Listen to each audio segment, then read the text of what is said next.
सुख करता दुख हरता वार्ता विघ्नाची दुर्वे पुरवे प्रेम कृपा जयाची सर्वांगी सुंदर ओटी शेंदुराची कंठी झळके माळ मुक्ता। जय श्री महाकाल दोस्तों, शिव तंत्र धाम में आपका स्वागत है। कभी कभी हमारे जीवन में ऐसे क्षण आते हैं जब हम स्वयं को समझ नहीं पाते। शरीर थका नहीं होता, लेकिन ऊर्जा जैसे किसी ने खींच ली हो। मन बिन वजह उदास और घर में अजीब सी घुटन का वातावरण होता है। रात में सपने ऐसे जैसे कोई हमें घूर रहा हो।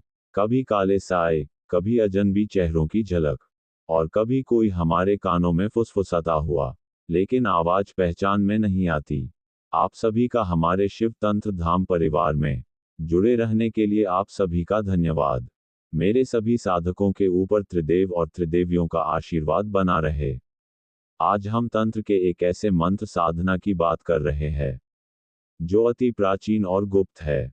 आज हम बात कर रहे हैं अगर मंत्र के विषय में। यह अगर का वह मंत्र है जिसे अति गुप्त रखा गया है। यह कोई साधारण मंत्र नहीं है। इस मंत्र के विषय में सब कुछ बतलाऊंगा, इसलिए इस वीडियो में अंत तक आप सभी बने रहे और ध्यान से सुनो। अघोर की वो ताकत जो इस मंत्र को दर्शाती है। किसी भी मानव के ऊपर जब अचानक से कोई बदलाव दिखाना शुरू हो जाता है, ये लक्षण केवल मनोवैज्ञानिक या मानसिक तनाव नहीं होते। तांत्रिक दृष्टि से देखें तो यह किसी अदृश्य शक्ति का असर है। भूत प्रेत, पिशाच, जिन, डाकिनी, चामुंडा या किसी तांत्रिक द्वारा छोड़ा गया मारण, मोहन, उच्चाटन या वशीकरण। इन शक्तियों को सामान्य पूजा, साधारण मंत्र या तावीज से हटाना कठिन होता है। इसके लिए चाहिए एक ऐसा मंत्र जो शत्रु की जड़ तक पहुंचकर उसके प्रभाव को नष्ट कर दे। आज मैं आपको वही प्राचीन गुप्त शाबर मंत्र दे रहा हूं जिसे मेरे गुरु ने भी वर्षों की तपस्या के बाद साझा किया था। यह मंत्र जटिल से जटिल शक्ति को भी शरीर से हटाने की क्षमता रखता है, चाहे वह किसी साधारण प्रेत का असर हो या किसी सिद्ध तांत्रिक की छोड़ी हुई शक्ति हो। एक बार यह मंत्र सक्रिय हो जाए तो कोई भी बंधन, कोई भी बाधा टिक नहीं पाती। इस मंत्र के रहस्यमय इतिहास को समझे। शाबर मंत्र परंपरा साधारण मंत्र शास्त्र से भिन्न है। इन्हें आमतौर पर महात्माओं, सिद्ध तांत्रिकों और अघोरियों ने गांव-गांव घूमकर लोक भाषा में रचा। कहा जाता है कि यह विशेष मंत्र महाकाल, भैरव और गुरु गोरखनाथ की कृपा से प्रस्फुटित हुआ है। सदियों पहले एक सिद्ध अघोरी ने काशी से कश्मीर तक भटकते हुए अनेक आत्माओं को मुक्त किया। वे जहां भी जाते, गांव के लोग उन्हें अपनी समस्याएं बताते। किसी के घर में रात को बर्तन बजते, किसी के बच्चे पर पिशाचनी सवार हो जाती, तो किसी के खेत में अजीब चीखें सुनाई देती। हमारे इस वीडियो को पूर्ण रूप से सुने तभी समझ में आएगा। अगर आप लोग हमारे चैनल पर पहली बार आए हैं तो इस चैनल को सब्सक्राइब करें और बेल आइकॉन का बटन दबाकर रखें। अगर मेरी दी हुई गुप्त जानकारी और साधना एवं क्रिया अच्छी लगती है तो आप सभी हमारे शिव तंत्र धाम परिवार से जुड़े। यहाँ पर मैं आप सभी के लिए तंत्र, मंत्र, यंत्र, साधनाएं और क्रियाएं लाता रहता हूँ। उस अघोरी ने यह मंत्र गुरु आदेश से लोगों को दिया, लेकिन शर्त रखी, जो इसे जान ले वह इसे लोभ, बदला या स्वार्थ के लिए कभी न प्रयोग करे। ये केवल पीड़ित की रक्षा और मुक्ति के लिए है। समय के साथ यह मंत्र गुप्त साधकों में चलता रहा। आज भी यह मंत्र इतना प्रभावशाली है कि किसी भी समय और किसी भी पीड़ित व्यक्ति पर प्रयोग किया जा सकता है, बशर्ते साधक के मन में श्रद्धा और नियत शुद्ध हो। यह मंत्र देखने में साधारण लगता है, लेकिन इसके हर शब्द के पीछे अदृश्य शक्ति का आह्वान छिपा है।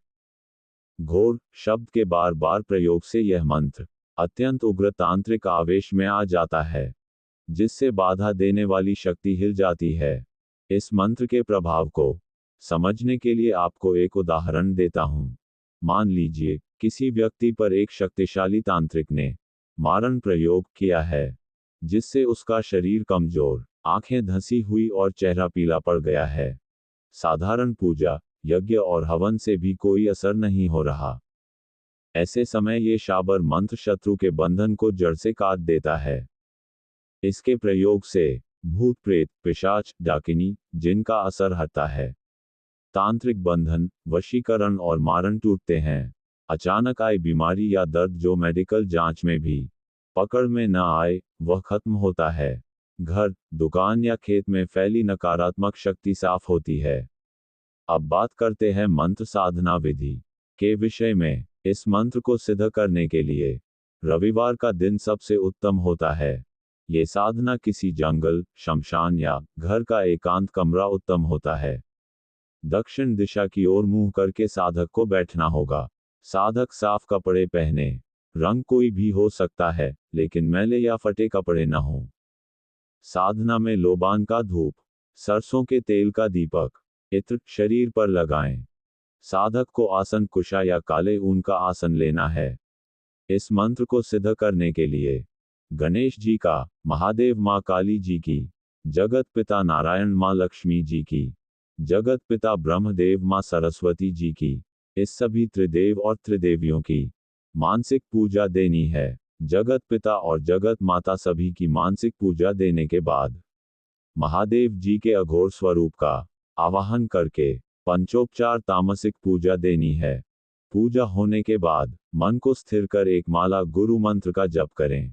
फिर मूल मंत्र का एक माला जाप करें। ये प्रक्रिया 11 रविवार तक करें। 11वें रविवार के बाद जंगल में जाकर भांग और सुरमा छोड़ना अनिवार्य है। इसके बाद मंत्र सिद्ध हो जाता है। इस मंत्र को सिद्ध करने की एक और विधि भी है।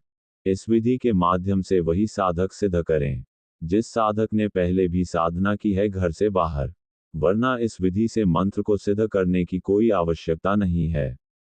प्रत्येक रविवार को संध्या के समय एकांत स्थान पर पीपल के पेड़ के नीचे जाकर किसी भी साफ सुथरे स्थान पर बैठकर अघोरी मनसा राम सेवढ़ा बंगाल खंड को याद करके शराब और मांस का भोग चढ़ा दें। फिर इत्र का फाहा चढ़ा दें तथा छाड़ छड़ीला सुलगाकर सरसों के तेल का गिरी बत्ती वाला दिया लगा दें और एक माला जाप करें। लगातार 11 रविवार ये क्रिया करें। अनुभव एवं क्रिया गुप्त रखें और किसी को ना बताएं। प्रत्येक रविवार इस मंत्र का जप करें। ये है दूसरी विधि। ये थोड़ा उग्र और डरावना भी होता है। साधक निडर निर्भय होकर ही इस क्रिया में बैठे। अब सुने मंत्र प्रयोग की विधि। सिद्धि के बाद जब भी किसी व्यक्ति पर प्रेत बाधा पिशाच या तांत्रिक असर हो तब पीड़ित को सामने बैठाएं। उसकी आंखों में देखते हुए मंत्र 7 बार पढ़ें। अंत में उस पर थोड़ा जल छिड़क दें। ये प्रयोग दिन रात किसी भी समय किया जा सकता है। अगर किसी शरीर में शक्ति हावी है तो उसके सिर पर अपने दाएं हाथ को रखकर इस मंत्र को पढ़ते ही वह शक्ति शरीर को छोड़कर भाग जाएगी।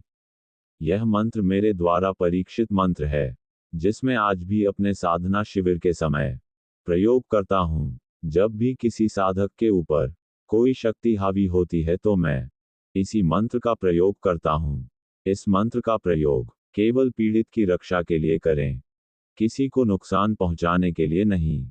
सिद्धि के बाद अहंकार न करें वरना शक्ति पलट सकती है। प्रयोग करते समय शराब मांस और अशुद्ध आचरण से दूर रहें।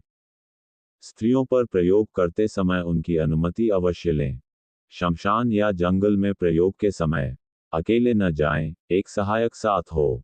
अब सुने वह मूल मंत्र। ओम नमो आदेश गुरु को। घोर घोर इन घोर, काजी की किताब घोर, मुल्ला की बांध घोर। रैगड़ को कुंड घोर, धोबी को कुंड घोर। पीपल का पान घोर, देव की दीवाल घोर। अपनी घोर बिखरता चल पर की घोर। बैठाता चल वज्र के किवाड़ तोड़ता। चाल सार का किवाड़ तोड़ता। चाल चल कुन कुन सो बंद कर करता चल पर को घोर बैठता। चल भूत को प्लीत को, देव दानव को, दुष्ट को, मुष्ट को, चोट को, फेट को, मेले को, घरेले को, उल्के को, बुलके को, हिड़के भिड़के को, ऊपरी को, पराई को, डाकनी अस्यारी को, भूचरी को, खेचरी को, कलवे को, मलबे को, उनको मथवाया को, तिजारी को, मथवाई को, मंगरा की पीड़ा को, पेट की पीड़ा को, सास को, कास को, मरे को, मसान को, कून कून से मसान, कैया मसान, भूकिया मसान, किटिया मसान को, छिड़ी चौपट मसान को, नुह्या मसान को, इनको बंद कर एड़ी की एड़ी बांध करी। पीड़ा की पीड़ा बांध जांग की जाड़ी, बांध करी कटिया की कड़ी बांध करी। पेट की पीड़ा बांध करी छाती की शूल बांध करी। सरी की सीश बांध करी चोटी की चोटी बंद करी। 9 नाडी 72 कोठा रोम रोम में घर पिंड में। दखल कर देश बंगाला का मनसा राम से बढ़ा। आकर मेरा कारज सिद्ध ना करे तो गुरु उस्ताद से लाजय। शब्द सांचा पिंड कांचा फुरो मंत्र ईश्वरी वांचा। ये साधना केवल मंत्र जप नहीं है, ये गुरु आदेश से चलने वाली एक जीवित शक्ति है। जब आप इसे शुद्ध नियत से करते हैं तो यह आपके माध्यम से पीड़ित तक पहुंचकर उसके चारों ओर सुरक्षा कवच बना देती है। याद रखें, शक्ति का सम्मान करने वाला ही शक्ति का अधिकारी बनता है।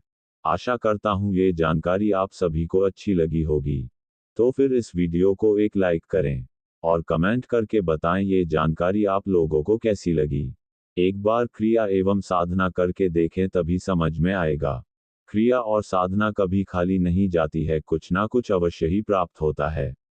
अभी तक आप सभी हमारे शिव तंत्र धाम परिवार के साथ जुड़ चुके होंगे, और जो लोग अभी तक हमारे परिवार से नहीं जुड़े हैं वह इस चैनल को सब्सक्राइब करके हमारे अपने परिवार के साथ जुड़े। सब्सक्राइब के लिए आप सभी का धन्यवाद। आप सभी लोगों के लिए इसी प्रकार की जानकारी और साधना लेकर आता रहूंगा। फिर मिलते हैं कुछ और रहस्यमयी जानकारी और साधना के साथ। तब तक के लिए मेरे सभी साधक और साधिकाओं को जय श्री महाकाल।